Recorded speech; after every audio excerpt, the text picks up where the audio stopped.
और हमारे सहयोगी अजय बाचलू हीरानगर में रहने वाले अश्विनी नाम के उस युवक से अजय ने बातचीत की है जिसका आतंकवादियों से बाकायदा आमना सामना हुआ। आपको सुनाते हैं हम किस तरह रात 8 बजे के करीब दो आतंकवादी हथियारों के साथ इस इलाके में खुलेआम घूम रहे थे। दोनों की उम्र 24-25 साल के करीब। मास्क लगा रखा था ताकि इनके चेहरे पहचान में ना आए। दोनों के पास AK-47 राइफल थी, ये चश्मदीद का कहना है। सुनाते हैं आपको ये खास बातचीत। हमारे साथ यहाँ सादा विलेज के गांव के अश्विनी हैं, जिन्होंने कल यानी कि मंगलवार शाम 7:55 पर जो हमला हुआ उसके चश्मदीद हैं। अश्विनी जी, सबसे पहले आपसे जानना चाहेंगे, 7:55 का टाइम था, आप उस समय क्या कर रहे थे और उसके बाद आपने क्या देखा? सर, मैं आ रहा था बाइक लेके किसी के साथ, तो मेरे को दो छोटे छोटे बच्चों ने रुकवाया। अशु भैया की इधर कोई घूम रहा है राइफल लेके बंदूक के साथ। पहले मैंने उतरा, मैंने सोचा ऐसे ही होंगे, कोई घूम रहा का लोकल। फिर मैंने सोचा मेरे दिमाग में उतर के देखता हूँ मैं।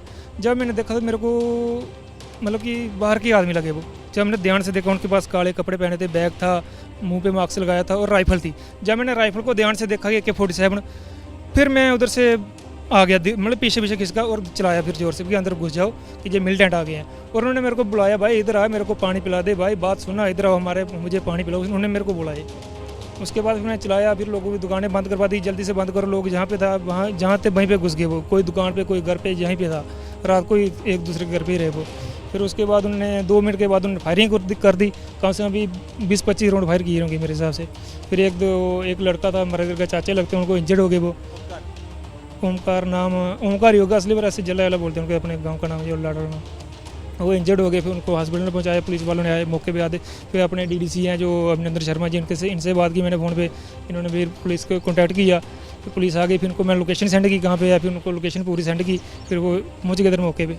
जब आप वहाँ पहुँचे तो क्या हुलिया क्या था, क्या पहना था, क्या हथियार क्या? बैग था, जैकेट थी एक और राइफल थी AK-47 पास, दोनों। एक दाढ़ी वाला था और उनकी एज होगी 24-25 के हिसाब से मेरे साथ, ज़्यादा नहीं, 24-25। एक की दाढ़ी छोटी थी, एक थोड़ी लंबी थी।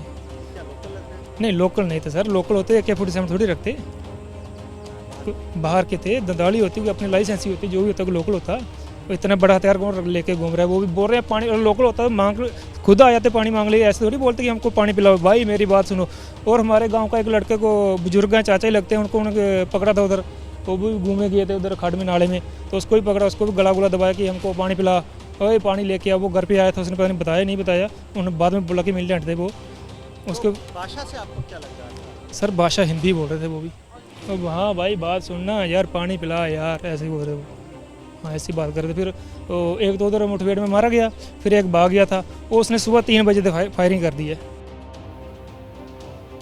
और आइए सीधे आपको लेकर चलेंगे। हमारे साथ हमारे सहयोगी अजय बाचलू इस वक्त मौजूद हैं और जरा अजय बाचलू से ही जानते हैं। अच्छा, मैं आपका परिचय भी करा दूं। आप देख रहे हैं अजय बाचलू के साथ साथ हमारे साथ इस वक्त कश्मीर से आसिफ कुरैशी जुड़ गए हैं और साथ ही हमारे साथ रक्षा expert major general retired Sanjay Meston sir भी मौजूद हैं। बहुत स्वागत आप सभी का। सबसे पहले लेकिन हम अजय का रुख करेंगे और अजय से ये जानते हैं कि इस इलाके में जाहिर सी बात है अभी भी सर्च ऑपरेशन चल रहा होगा अजय, और ऐसे में जो स्थानीय लोग हैं उनमें दहशत का माहौल होगा। आप वहां ग्राउंड पर मौजूद हैं, क्या तस्वीर देख पा रहे हैं आप? देखिए रोमाना, यहाँ मैं 2 तस्वीरें देख पा रहा हूँ।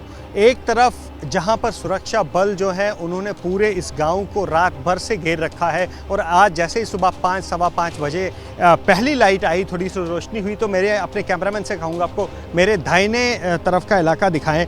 ये वो नाला है रोमाना, जिस नाले में रात को 3 बजे उस आतंकवादी को स्पॉट किया गया था और उसने तब फायरिंग की थी, जिसमें से एक गोली CRPF के जवान को लगी थी, जिसने अब देश के नाम सर्वोच्च बलिदान दिया है। तो यही वो नाला है और इस नाले के साथ जंगल है जहां पर वो आतंकवादी छिपा हुआ है, और लगातार यहां पर इस नाले और इस जंगल में उसको ढूंढने के लिए तलाशी अभियान चलाया जा रहा है और ड्रोन के जरिए भी यहां पर नज़र रखी जा रही है। बता दूं, ये दोनों आतंकी रोमाना हाल में ही घुसपैठ कर यहां हीरानगर पहुंचे थे, और बताया ये जा रहा है कि इस इलाके में 2 नाले, तरना नाला और बसंतर नाला, इन दोनों नालों में से जो कि पारंपरिक रूट रहे हैं आतंकियों के घुसपैठ के, वहां से क्रॉस होकर इंटरनेशनल बॉर्डर क्रॉस करके ये जम्मू पहुंचे पहुंचे हैं और फिर इन्होंने इस घटना को अंजाम दिया है।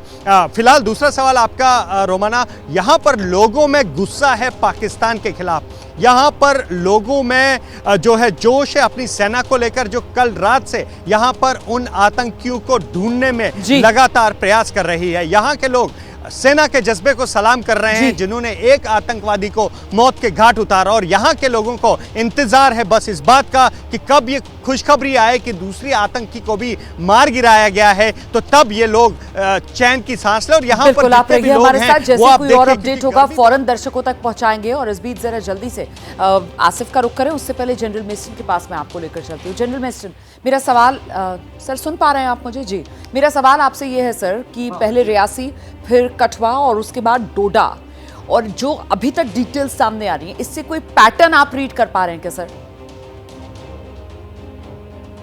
देखिए, पैटर्न तो बहुत साफ है कि पहली बात, ये जो भी हरकत हुई है ये सारी साउथ ऑफ पीर पंजाल हुई है। और अगर मैं मुख्य तौर पे बोल दूं तो जम्मू रीजन में, जिसमें अखनूर, राजौरी, ये सब पुंछ वगैरह आ जाते हैं। और ये पीछे के डेप्थ एरियाज हैं, चाहे ये डोडा हो, चाहे किश्तवाड़ हो, चाहे रियासी हो। और ये अभी जम्मू जो हीरानगर में अटैक हुआ है, ये बेसिकली इंटरनेशनल बॉर्डर पे है। जो इलाका एक्चुअली देखा जाए तो पुलिस के कंट्रोल में है, वहाँ पर सेना का कोई रोल नहीं है। लेकिन सेना अभी आ चुकी है वहाँ पर, हमारे सिक्योरिटी फोर्सेस के साथ साथ पैरा स्पेशल फोर्सेस भी आए हुए हैं जो वहाँ पर ये ऑपरेशन को मदद कर रहे हैं, वो अगले एक आतंकवादी को पकड़ने के लिए। लेकिन इसमें पैटर्न बहुत क्लियर है।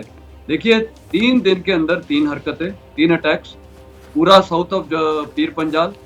दूसरा है कि ये वाला जो अटैक हुआ है, इसमें पहली बात, ये जो सिविलियन है अश्वनी कुमार, मैं तो इसकी सराहना करना चाहूंगा क्योंकि जिस डिटेल्स से इससे सब कुछ बताया, क्या ड्रेस पहनी थी, किस प्रकार बातचीत कर रहे थे, क्या उनके पास मतलब दाढ़ी थी, मास्क लगाया हुआ था, हथियार की आइडेंटिफिकेशन, आमतौर पे सिविलियन हथियार को आइडेंटिफाई नहीं कर सकते, उसको ये भी पता था कि ये AK-47 है। और एक और उसने अच्छी बात पूछी, जब आपके रिपोर्टर ने पूछा क्या वो लोकल्स हो सकते हैं, तो उसने बोला नहीं, लोकल होते तो वो पानी ऐसे किसी से नहीं मांगते। तो साफ जाहिर है कि इसमें एक चीज एक और देखिए बड़ी एनालिसिस निकलती है कि ये जो आतंकवाद आए हैं, ये साफ जाहिर है कि ये इंटरनेशनल बॉर्डर पार करके आए हैं। इनकी लॉजिस्टिक्स अच्छी नहीं है। अगर ये लोगों से पानी मार रहे हैं, ये अश्वनी कुमार ने ये भी बताया कि एक बुजुर्ग से कहीं नाले के पास उसने पहले पानी मांगा, फिर आके इससे भी मांगा, और वो जिस प्रकार खुला घूम रहे हैं, तो इसमें 2-3 चीजें, एक तो उनकी लॉजिस्टिक्स अच्छी नहीं है, दूसरा जो हमारी सिक्योरिटी फोर्सेस है या काउंटर इंटेलिजेंस है, हथियार के साथ दिन दिहाड़े शाम के वक्त वो घूम रहे हैं, तो कैसे है कि वो इंटरनेशनल बॉर्डर पार करके और यहाँ तक आ गए हैं और खुलेआम घूम रहे हैं जी। उनको डर नहीं है, तो इसका मतलब वो डर इसीलिए नहीं है क्योंकि उनको पता है कि यहाँ पर सिक्योरिटी सेटअप, मेरे ख्याल कोई भी समझ सकता है कि इतना अच्छा नहीं है। सही। तो पैटर्न साफ है। इंडिया को ये मैसेज देना चाहते हैं, नई गवर्नमेंट भारत की अभी वापस मतलब मोदी गवर्नमेंट अभी वापस आ चुकी है, तो ये एक मैसेजिंग भी करना चाह रहे हैं। और जो जो डोडा वाला इनकाउंटर हुआ है और रियासी वाला, देखिए डोडा वाला इनकाउंटर में और रियासी वाले इनकाउंटर जो हो चुका है, बेसिकली इसमें ये जो अभी सेना के साथ है, ये ऑपरेशन कॉन्टैक्ट हो चुका है। ऑपरेशन कॉन्टैक्ट में कुछ सेना के जवानों के ऊपर उन्होंने फायर किया, लेकिन बहुत हल्की चोट आई है सेना पे, मैं बोलूंगा ना के बराबर है जी। तो सर्च ऑपरेशन जारी है। लेकिन एक चीज देखिए मैं बोलना चाहूंगा जी कि बहुत जरूरी पॉइंट है, किसी भी ने नहीं सोचा होगा शायद, हमारे पास भारतीय सेना में और सिक्योरिटी फोर्सेस, पुलिस के पास ये डॉग्स होते हैं, ट्रैकर डॉग्स। ये जो रियासी वाला अटैक हुआ था, वो हमारे वहां पर लोगों ने बताया था कि किस प्रकार वो सड़क पे खड़ा होकर फायर कर रहा था। अगर वो वहां फायर कर रहा था तो उसकी पोजीशन हमें पता है, वहां पर उसने जो कारतूस गिरे हुए हैं वो भी पड़े हुए हैं, तो उसके जो फुटप्रिंट्स हैं वो हमारे पास सबसे बड़ी चीज थी। लेकिन हैरानी की बात है, मैं देख रहा था वहाँ लोग जाके केसेस उठा रहे हैं, तो वो फुटप्रिंट चले गए। हमको तुरंत ट्रैकर डॉग का इस्तेमाल करना चाहिए था। मैंने tracker dog as a major से लेके हर रैंक में वहाँ पर ऑपरेट किया है, और मैंने कई आतंकवाद पकड़े जो बहुत सक्सेसफुली ट्रैकर डॉग ने पकड़ा गया है। ये तीनों आतंक हमलों में देखिए ये रियासी वाला भी, ये जो हीरानगर में भी हुआ है। सर ये बहुत तो वैलिड पॉइंट आप कहीं ना बता कहीं रहे हैं और मैं खुद हैरान हूं कि अगर ये इतना इम्पोर्टेंट पॉइंट तो फिर ये मिस कैसे हो गया, क्योंकि रियासी के बाद ही ये 2 और हमले जो हमने झेले हैं, कठवा वाला और साथ ही डोडा वाला। जैसे ही घड़ी का काटा दोपहर 2:30 पे आए, बबीता जी का दिल सास बहू साजिश के लिए मचल जाए। और ये है इनकी बहू, पूरे दिन ऑफिस की टेंशन हो जाए गॉन जब ये करें अपना फेवरेट शो फ्री टाइम पे ऑन। इनकी तरह आप भी देखिए अपना फेवरेट शो अपने टाइम पर और डाउनलोड कीजिए एबीपी लाइव ऐप अपने स्मार्ट टीवी पर।